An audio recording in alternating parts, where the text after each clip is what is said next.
Ya, baik. Selamat siang, malam Bapak-bapak. Selamat Apa malam kabar? Ibu. Baik Selamat Ibu sehat. malam, Ibu. Kabar baik, sehat-sehat selalu. Oke, terima kasih. Puji Tuhan kita semua masih dalam keadaan sehat. Sampai dengan malam hari ini kita akan melaksanakan tugas kita seperti yang sudah kita ketahui bersama. Pada kesempatan ini saya akan menyampaikan materi di dalam diskusi kita menyangkut komponen kurikulum operasional di satuan pendidikan. Baik Bapak-bapak, di dalam program Sekolah Penggerak, kita sebagai peserta Sekolah Penggerak, kita diwajibkan untuk bisa membuat kurikulum di tingkat satuan pendidikan yang kita pimpin bersama Bapak Ibu guru di sekolah. Sebelum kita memulai menyusun kurikulum, kita terlebih dahulu akan mengenal dulu komponen-komponen kurikulum operasional di satuan pendidikan. Baik, Bapak-bapak, komponen-komponen utama yang ada di dalam kurikulum, yang pertama itu kita harus tahu tentang ada karakteristik satuan pendidikan. Karakteristik satuan pendidikan kita bisa mengetahui atau membuatnya dari kita analisis konteks, dirumuskan karakteristik sekolah yang mengandalkan keunikan sekolah dalam hal peserta didik, sosial, budaya, guru, dan tenaga kependidikan. Artinya kita mengambil atau melihat karakteristik sekolah kita di sekitar kita, bagaimana kondisi lingkungannya, peserta didiknya seperti apa, mereka punya kemampuan, lalu sosial budaya di tempat kita berada, satuan pendidikan kita berada, lalu tenaga guru menyangkut pendidik kita, bagaimana mereka punya kemampuan untuk di dalam menjalankan pendidikan di sekolah kita. Yang kedua, komponen yang kedua yaitu visi, misi, dan tujuan. Yang pertama kita akan melihat visi, menentukan atau merumuskan visi sekolah. Visi yaitu kita menggambarkan bagaimana peserta didik menjadi subjek dalam tujuan jangka panjang sekolah dan nilai-nilai yang dituju. Yang kedua, nilai-nilai yang mendasar penyelenggaraan pembelajaran agar peserta didik dapat mencapai profil pelajar Pancasila. Jadi visi kita yang kita tentukan di sekolah kita berdasarkan profil pelajar Pancasila, bisa memuat 6 profil pelajar Pancasila. Yang berikut kita masuk ke misi. Misi itu adalah penjabaran dari visi, di mana kita akan menentukan misi untuk menjawab bagaimana sekolah mencapai visi di atas. Saya sudah sampaikan bahwa itu misi adalah penjabaran dari visi. Lalu yang berikut adalah nilai-nilai yang penting untuk dipegang selama menjalankan misi. Dari visi, misi, lalu kita masuk ke tujuan. Tujuan yaitu yang pertama, tujuan akhir dari kurikulum sekolah yang berdampak kepada peserta didik. Yang berikut, tujuan menggambarkan patok-patok atau milestone penting dan selaras dengan misi. Yang berikut, strategi sekolah untuk mencapai tujuan pendidikannya. Yang terakhir, kompetensi atau karakteristik yang menjadi kekhasan lulusan sekolah tersebut dan selaras dengan profil pelajar Pancasila. Baik, kita lanjut ke komponen yang berikut, pengorganisasian pembelajaran.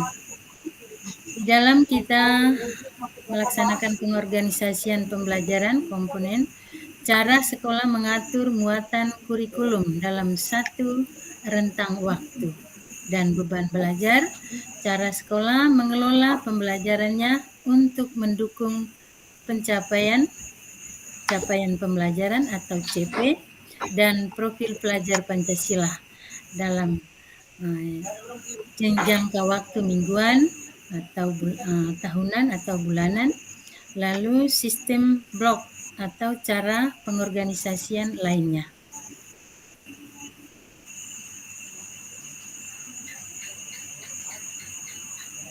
Berikut kita masuk ke rencana pembelajaran. Rencana pembelajaran untuk ruang lingkup sekolah menggambarkan rencana pembelajaran selama setahun ajaran, berisi alur pembelajaran atau unit mapping untuk sekolah-sekolah yang sudah menjalankan pembelajaran secara integrasi program prioritas satuan pendidikan. Yang berikut komponen di dalam kita perhatikan menyusun kurikulum itu pendampingan, evaluasi, dan pengembangan profesional. Di dalam pendampingan, evaluasi, dan pengembangan profesional yang dilakukan untuk peningkatan kualitas pembelajaran secara berkelanjutan di satuan pendidikan.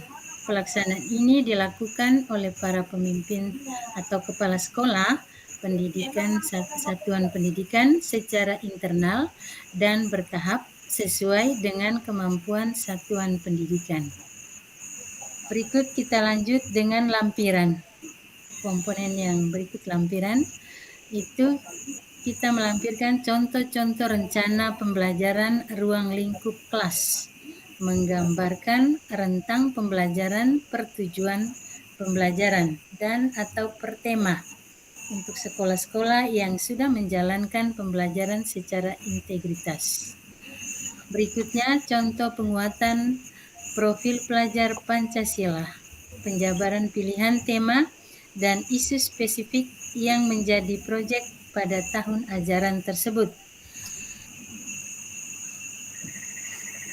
Dengan kondisi lingkungan sekolah dan kebutuhan peserta didik, tidak perlu sampai rincian pembelajarannya. Berikut referensi landasan hukum atau landasan lain yang kontekstual dengan karakteristik sekolah. Demikian Bapak-Bapak yang saya bisa sampaikan di materi tentang kita menyusun kurikulum. Di dalamnya ada komponen-komponen kurikulum.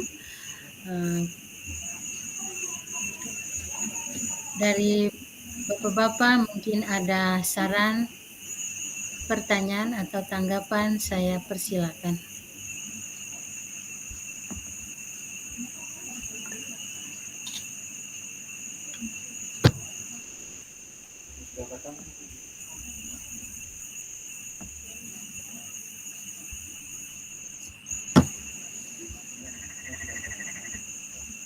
Iya, untuk Bapak Maruf saya persilakan.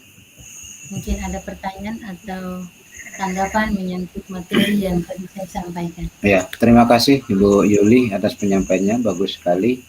Tapi mungkin perlu ada yang perlu saya, yang belum begitu saya pahami dari penyampaian Bu Yuli. Coba tolong slide yang kedua ditampilkan. Slide yang kedua tadi tentang, ya di sini saya lihat tentang visi, misi, dan tujuan. Kalau saya lihat dari pertama tadi itu menganalisis konteks. Tidak, yang saya perhatikan di sini karakteristik satuan pendidikan. Yang pertama, dari analisis konteks itu ya karakteristik satuan pendidikan kan itu dari analisis konteks, dirumuskan karakteristik sekolah yang menggambarkan keunikan sekolah dalam hal peserta didik, sosial, budaya, guru, dan tenaga pendidikan.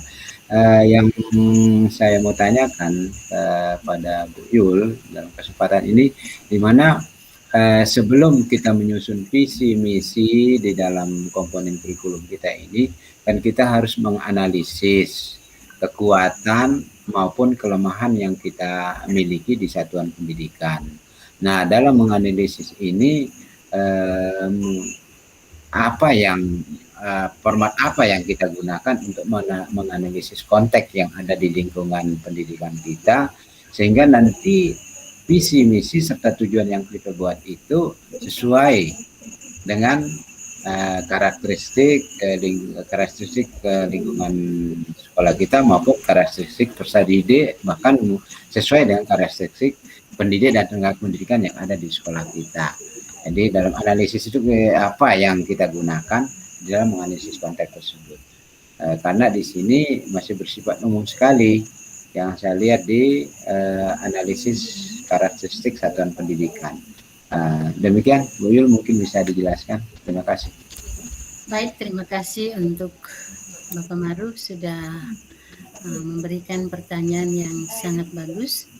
Lalu ini saya merasa sekali untuk kita sharing bersama di dalam diskusi ini. Mungkin saya berikan kesempatan dulu kepada bapak-bapak yang lain bisa menanggapi atau bagaimana, saya persilakan.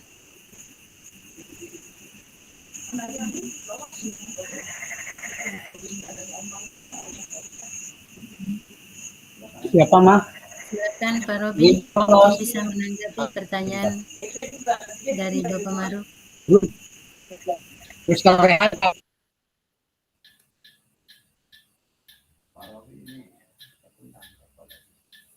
Halo Pak Robi.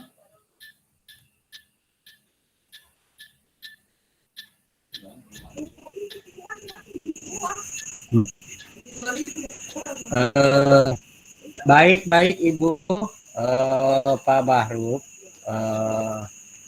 Mungkin saya mencoba ini yang berdasarkan pemikiran saya, bagaimana cara kita mengambil ya, menggunakan format apa. Jadi mungkin kalau saya itu kita dengan mungkin memberikan sejenis anekdot ya, atau juga lembar pertanyaan ini yang sifatnya pilihan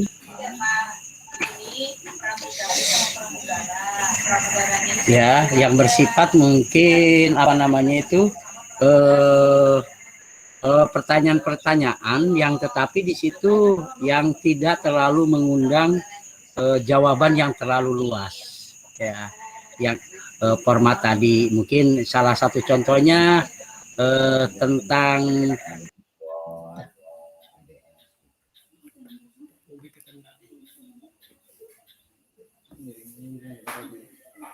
Halo Bapak Robi.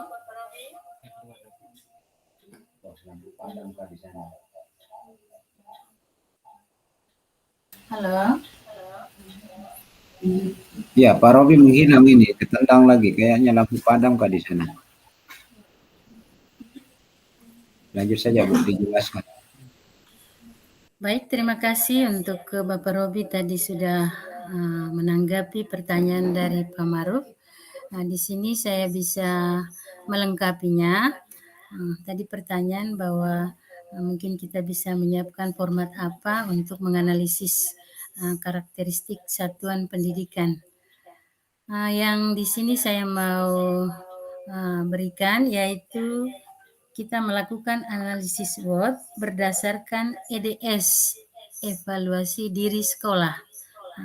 Lalu yang kedua, kita mengumpulkan informasi tentang potensi sekolah yang kita pimpin, sehingga itu menjadi acuan untuk kita menyusun karakteristik satuan pendidikan. Itu Pak Robi sudah ada kayaknya. Halo Bapak Robi, bisa Ya, bergabung? baik. Mohon maaf terpental. Jadi yang tadi itu jawaban saya itu tadi, kalau menurut saya itu kita formatnya itu bisa melalui jurnal atau anekdot, ya, yang berisikan pertanyaan-pertanyaan yang memang sudah ada berkisar tentang karakteristik sekolah kita dan budaya kita, gitu ya. Jadi dari situ kita akan mendapatkan masukan dari berbagai elemen sehingga kita akan memahami, oh ternyata ini yang dimau sesuai atau yang sesuai dengan eh, lingkungan karakteristik kita sehingga dapat menyusun KOSP ya, operasional sekolah itu betul-betul pas. Begitu Pak, Bu. Terima kasih Bapak Robi atas tanggapannya. Di sini mungkin saya bisa melengkapinya sedikit, yaitu dengan kita melakukan analisis SWOT berdasarkan EDS, yaitu evaluasi diri sekolah. Lalu yang berikut mengumpulkan informasi tentang potensi sekolah. Kira-kira begitu, Pak Maruf? Atau ada yang mau Ya, diperjelas terima lagi? kasih. Saya rasa penjelasan dari Ibu sudah cukup jelas dari pertanyaan saya yang saya ajukan tadi. Jadi karena tadi di sini di analisis karakteristik ini masih bersifat umum, jadi enggak saya mempertanyakan itu. Maka dari penjelasan itu Pak Robi itu sudah sangat jelas, sehingga nanti dalam kami melaksanakan analisis itu mungkin dengan mengadakan apa yang disampaikan oleh Bu Yuli tadi, dengan mengadakan evaluasi di sekolah, sehingga kita mengetahui kelemahan dan kelebihan yang kita miliki, sehingga nanti dalam menyusun komponen-komponen kurikulum itu kita gunakan hasil dari analisis. Terima kasih. Baik, Bapak-Bapak, diskusi kita menyangkut komponen yang terdapat dalam suatu kurikulum. Kita sudah selesai berdiskusi. Kiranya hasil diskusi kita ini akan bermanfaat bagi masing-masing kita di dalam melaksanakan tugas kita sebagai kepala sekolah. Terlebih kita dipilih sebagai kepala sekolah penggerak, harus lebih memahami tentang penyusunan kurikulum. Di dalamnya ada komponen-komponen kurikulum. Ya, baik Bapak-Bapak, sebelum kita menutup diskusi kita pada malam hari ini, lebih baiknya kita bersyukur kepada Tuhan karena Tuhan telah mendampingi kita dari awal, pertengahan, sampai akhir diskusi kita dapat berjalan dengan baik tanpa mengalami suatu kendala. Mari kita tunduk kepala untuk berdoa sesuai dengan kepercayaan kita masing-masing. Berdoa dimulai.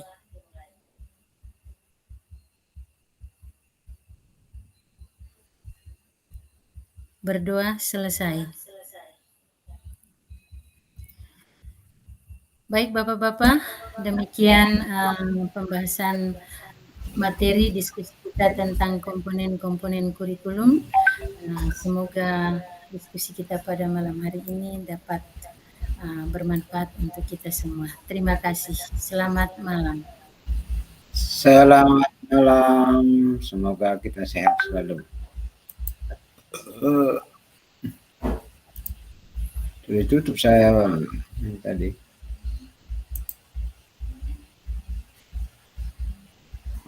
Ini kita belum selesai, sudah minta rekaman.